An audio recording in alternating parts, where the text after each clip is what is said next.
Now we'll discuss the beta-lactam antibiotics. These beta-lactam antibiotics mainly consist of penicillins, cephalosporins, monobactams and carbapenems. So these four main groups included in the beta-lactam category or beta-lactam antibiotics. So in the introduction, beta-lactam ring is attached to the structure of all these antibiotics and hence the name. Why we call them beta-lactam antibiotic? Because there is a beta-lactam ring in their chemical structure and that's why the name is beta-lactam antibiotic. These antibiotics are frequently prescribed and they have prophylactic as well as therapeutic value in many infectious conditions. These are frequently prescribed and they have both therapeutic as well as prophylactic value in many infectious diseases. However, the development of bacterial resistance to the beta-lactam antibiotics remains as a challenge. Now, classification. Currently, four groups of beta-lactam antibiotic have been used. First of all, penicillins. We classify penicillins as a natural or semi-synthetic penicillins. Then the most commonly used drugs nowadays, cephalosporins, then carbapenems like imipenem, meropenem, and lastly monobactams or aztreonam. Now penicillins in detail. Penicillins in detail, in that we all know that Sir Alexander Fleming discovered penicillin as an antibiotic. Penicillin was first chemotherapeutic agent developed and used clinically in the military patient. It was introduced to the public use after the Second World War and in 1941 penicillin became available for the therapeutic use. Means the discovery of penicillin, it is said that it's a beginning of golden era of antibiotics. It's a beginning of golden era of antibiotics. Now penicillins, even today, penicillins enjoys a wide clinical application and in fact penicillin therapy is very much cost effective and hence it is affordable. The term penicillins generically denotes the entire natural and semi-synthetic penicillins. The natural penicillin is all otherwise known as penicillin G or benzyl penicillin. The benzyl penicillin has a unique reputation being an economical and effective antibiotic for a number of infectious diseases. Now chemical structure, as you can see in this picture, the structure of penicillin, first of all we have this thiazolidine ring which is denoted by A, then beta lactam ring which is denoted by B, and there is a R which is a side chain. So it consists of three main structures: thiazolidine ring, beta lactam ring and a side chain. So the basic nucleus of penicillin is known as 6-amino penicillinic acid or a penicillin nucleus, which is required or which is responsible for its antibacterial activity. Then side chain determines the pharmacokinetic properties and antibacterial activity. So if we modify the side chain, we'll got the various semi-synthetic penicillins with some variation in their pharmacological properties. Means if you change slight changes in their, or if there is a molecular modification in their chemical structure, so we'll get the various semi-synthetic and synthetic penicillins and there is some variation in their pharmacological properties. Now classification of penicillin. Classification of penicillin So we have natural penicillin that we all know, means benzyl penicillin, which is also called as penicillin G, and phenoxymethyl penicillin, which is called as penicillin V. After that, there is semi-synthetic penicillins, then beta-lactamase resistant penicillins like methicillin, cloxacillin, dicloxacillin, flucloxacillin, nafcillin. These are the beta-lactamase resistant penicillins. Then extended spectrum penicillins in the form of aminopenicillins like ampicillin, amoxicillin. This amoxicillin is commonly used antibacterial drug for almost all conditions. That means it has a wider spectrum. Then pivampicillin, vacampicillin. Then we have carboxypenicillins like carbanicillin, tecarcillin, piperacillin, meslocillin, azlocillin. These are the extended. They are having extended spectrum penicillins. Now the most important thing, mechanism of action. We all know that penicillins are bacterial cell wall synthesis inhibitors. They are going to inhibit the cell wall synthesis. They exert its action by killing the bacteria. So it's a bactericidal. It's a bactericidal antibiotic. The rigid cell wall of the bacteria maintains the integrity, shape, and protect it from lysis due to osmotic pressure. The rigid cell wall of the bacteria, it maintains the integrity and shape and protect it from the lysis due to the changes in the osmotic pressure.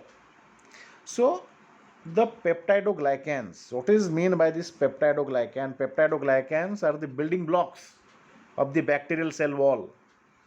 Peptidoglycans are nothing but the building blocks of the bacterial cell wall, and that provide the mechanical stability to the cell wall. That will provide mechanical stability, peptidoglycans. So this penicillin, what they do, they inhibit the bacterial cell wall synthesis by arresting the synthesis of peptidoglycan. By arresting the generation synthesis of peptidoglycan. So all beta-lactam antibiotic inhibit the transpeptidase enzyme to prevent the cross-linking of peptidoglycan. Now we'll see in detail. As you can see here, it consists of, that cell wall consists of glycan chain and peptide chain, which are cross-linked with each other. The cell wall of the bacteria, particularly gram positive or gram negative, particularly penicillins are effective against gram positive, so we'll take gram positive bacteria. So it consists of glycan chain which is cross-linked by the peptide chain. Now this glycan chain is made up of alternating sugars like N-acetylglucosamine and N-acetylmuramic acid.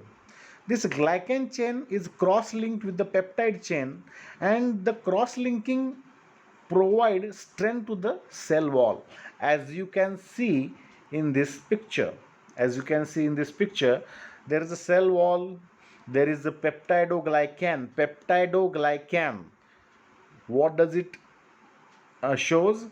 Peptide and glycan. So there is a polymers. There is a cross-linking of the glycan chain with the peptide chain. There's a cross, right? And these alternating sugars are like N-acetylglucosamine and N-acetylmuramic acid. These are nothing but the sugars. And why there is a cross-linking? Because they provide the mechanical strength to the cell wall. Now, the synthesis of peptidoglycan require an enzyme that is called as transpeptidase, or it is also called as penicillin binding protein. The last step in the synthesis of peptidoglycan is the process of cross-linking with the help of an enzyme, transpeptidase, or it is also called as the penicillin binding protein. So this penicillin binding protein are enzymes which is present in the cell membrane, which take part in the cross-linking of the peptidoglycan, right? Which takes part in the cross-linking of the peptidoglycan. So where this beta-lactam antibiotic act, they bind with the enzyme. Which enzyme? Transpeptidase or penicillin binding protein. If they bind with the enzyme of transpeptidase or penicillin binding protein, so they inhibit the cross linking of peptidoglycan. They inhibit the cross linking of peptidoglycan. That means this peptidoglycan cross linking is done with the help of enzyme transpeptidase or penicillin binding protein. So this beta-lactam antibiotic, what does it do? It will directly bind to that enzyme, so that it will inhibit the cross linking of that peptidoglycan. So what will happen ultimately? It will form the cell wall deficient bacteria, because there is no peptidoglycan, so there will be no cell wall, or bacteria without cell wall. So cell wall deficient bacteria that will undergo lysis, because of the variation in the osmotic pressure, and that's how this beta-lactam antibiotic exert its bactericidal effect, that will destroy or kill that particular microorganism or bacteria. Now, as I told you in the beginning, why these penicillins are not used very commonly nowadays? Because bacterial resistance, it's a challenge. Now, why there is a chance of resistance? Because of these reasons: restricted access to the drug target. It will not going to allow the drug inside the bacteria. No entry. No entry for what? No entry for the penicillin inside the bacteria. Why? Because there is a membrane penetration barrier. There is a membrane penetration barrier. So restricted access, no permeability or less permeability. So restricted access to the drug target. What are the targets now? Enzymes. Which enzymes? Transpeptidase enzyme, or it is also called as the penicillin binding protein. These are the targets. Means that drug has to be bind. But because of some changes in the bacterial cell wall, or it will restrict the entry of drug inside the bacteria. Then there is a alteration of the drug target. Alteration of the drug target, that means that penicillin binding protein will change their structure. Means there is a mutation occurs in the enzyme, mutation occurs in the penicillin binding protein. So alteration of the drug target,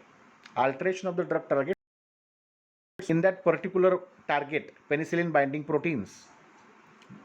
Then third is the presence of the drug degrading enzymes.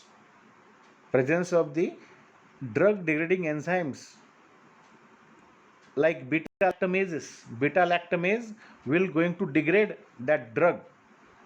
Beta lactamase will going to degrade the drug, and which is present inside the cell or in the cytoplasm. So basically these are the various reasons for the bacterial resistance, because the penicillin shows, or bacteria shows resistance to the penicillin, because there is a restricted entry, alteration of the drug targets, and presence of various drug degrading enzymes.